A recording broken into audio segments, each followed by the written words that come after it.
Mas Ryan Filbert lebih setuju mana? Sebagai sebuah peluang atau hambatan market NFT ini? Peluang. Peluang. Menjadi hambatan karena yang pakai nggak ngerti.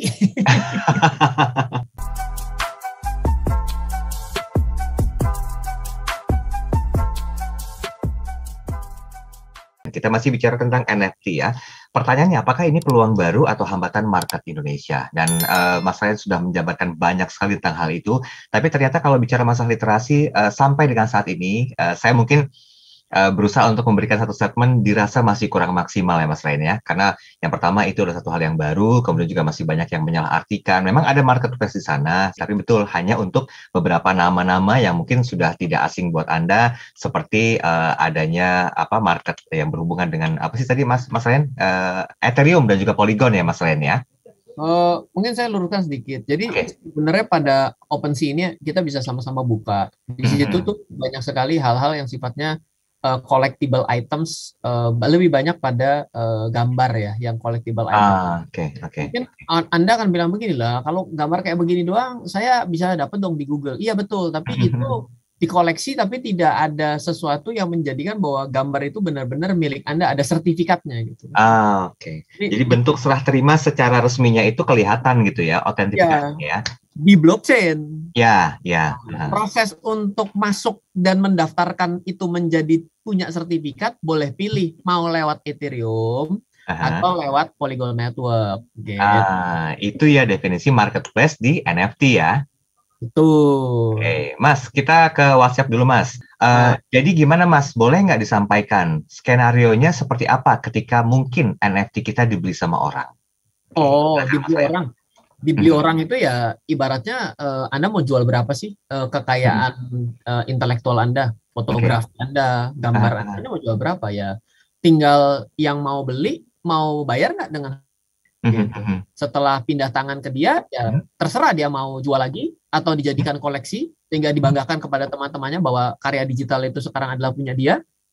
Dan nanti ketika pindah tangan lagi ke orang lain itu juga terputus-putus Mas. Tapi saya sempat menangkap. Berarti transaksinya dalam Bitcoin atau bagaimana Mas Ryan? Kalau di OpenSea umumnya menggunakan Ethereum ya, ETH ya. ETH, iya. Seperti itu. Anda mau ke angka berapa? 0,001 ETH ya sudah. Nanti kalau ada yang beli ya dia pencet beli, terjadi serah terima Ethereum-nya ke Anda. Oke, baik. Satu lagi nih, ini ngomongin satu hal yang baru, banyak komentar yang masuk nih. Boleh juga tuh Mas Ryan, buat saya sih adalah sebuah peluang baru. Tapi saya masih berpikir kira-kira apa bentuk-bentuk originalitas yang saya punya ya. Nggak kepengen niru jejaknya Ghazali Effect Everyday. Tapi harus berpikir, kalau punya satu bentuk hal yang berhubungan dengan keaslian, why not kita masukin ke NFT. Step by step-nya bagaimana Mas Ryan? Boleh nggak disampaikan kira-kira? Dan ini informasi juga buat para masyarakat Indonesia yang juga ingin mempunyai kesempatan melakukan satu bentuk autentifikasi di NFT. Oke. Pertama, misalnya Anda jago sekali bikin animasi.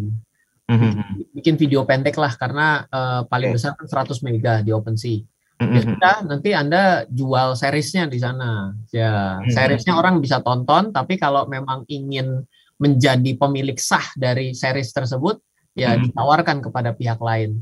Nanti tinggal di setup berapa harganya. Kan bisa seperti itu. Yang kedua, mungkin kita suka sekali untuk fotografi. Wah, saya suka sekali untuk foto. Saya akan cari foto yang raw atau filenya benar-benar besar ya, artinya detail sekali dengan pixel yang tinggi ya kan, DPI bagus ya kan, udah bagus sekali dipasarkan di sana. Itu juga bisa sebenarnya. Karena memang banyak hal yang bisa kita lakukan, atau misalnya kita melukis dalam bentuk digital gitu ya. Banyak dengan pixel art loh sekarang. Itu kita bikin lalu kita tawarkan di sana, ya bisa juga seperti itu. Memang seperti marketplace kok. Artinya Anda nggak akan kebingungan kok ketika memasarkan produk karya digital Anda itu di OpenSea, nggak akan kebingungan sebenarnya. Oke, baik. Jadi sebetulnya kalau misalnya memahami cara detailnya, ya bentuk literasinya memang sudah pas ya Mas Ryan ya. Tahu menempatkan apa saja yang bisa dijual dengan term and condition yang juga berlaku ya. Oke, Mas Ryan, Apa yang mungkin perlu disampaikan ke masyarakat Indonesia sehubungan dengan hadirnya NFT ini? Karena memang penjabarannya masih dirasa kurang mumpuni, hanya beberapa orang saja mungkin yang lebih mengetahui tentang hal ini. So, bentuk edukasi seperti apa lagi yang mungkin Mas Ryan bisa sampaikan sebagai sebuah usulan agar NFT ini bisa juga menjadi sebuah peluang baru tanpa menjadikan ini hambatan market Indonesia? Ya, pertama jangan disamaartikan bahwa ini adalah transaksi cryptocurrency.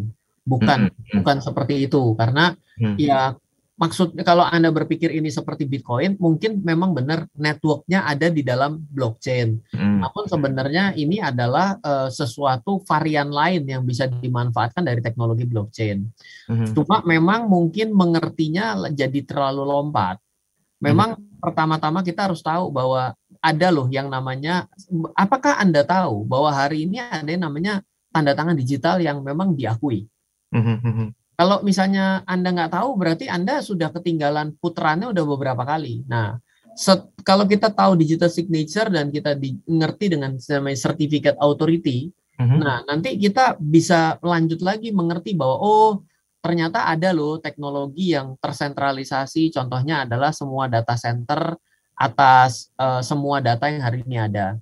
Nah, kalau tidak terpusat, siapa yang akan simpan datanya? Jawabannya ya Anda sendiri. Ya. Nah, kan tiba-tiba kok bisa Anda sendiri tapi kita bisa mengakses data? Nah, berarti kita akan masuk ke Web 3.0. Nah, lalu lanjut lagi dari situ. Ini ada namanya blockchain ya, ada namanya cryptocurrency. Yang lebih penting mengetahui cryptocurrency-nya apa blockchain-nya? Ternyata kita juga harus mengenal yang namanya blockchain-nya, karena cryptocurrency ada di dalam blockchain, adalah keluarga blockchain. Lalu habis itu kita tadi sempat singgung namanya smart contract gitu. Apa itu smart contract? Nah, kita lanjutkan lagi ya, barulah salah satunya ya hal yang bisa kita lihat ya si NFT itu sendiri bagian dari smart contract itu juga. Gitu. Oke, baik. Mudah-mudahan di waktu yang singkat ini pemahamannya bisa komprehensif ya. Tapi nggak kepikir Mas Ryan untuk membuat satu kelas sendiri membahas masalah NFT ini sendiri?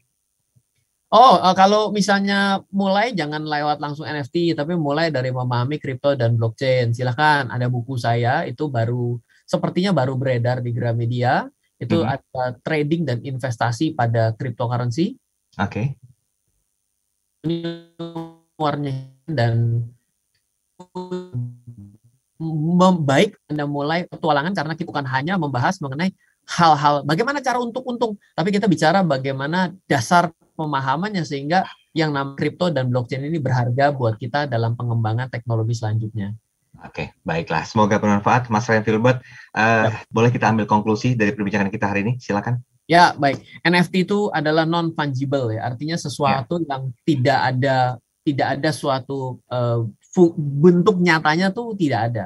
Namun sebenarnya banyak sekali manfaat yang bisa dirasakan, apalagi kalau hal-hal yang tidak ingin adanya penggandaan.